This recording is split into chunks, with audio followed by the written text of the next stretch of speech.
С программой «Команда Абхазии». В рамках этой программы, запущенной платформы, более 2000 человек уже заполнило свои заявки для участия.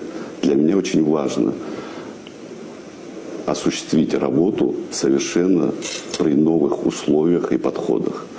Считаю, что у нас очень достойная молодежь, люди, которые смогут себя реализовать в рамках управленческих кадров. Вы знаете, что у нас не было кадрового резерва.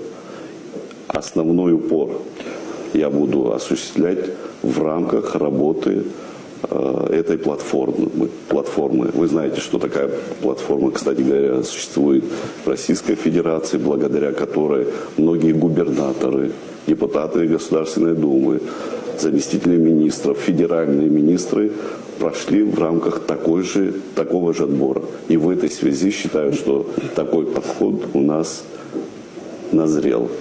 Мы будем подбирать в команду людей, которые достойно будут представлять нашу страну. Вы знаете, что в нашей команде есть люди, которые уже имеют опыт. Я намерен в том числе собрать людей с разных команд.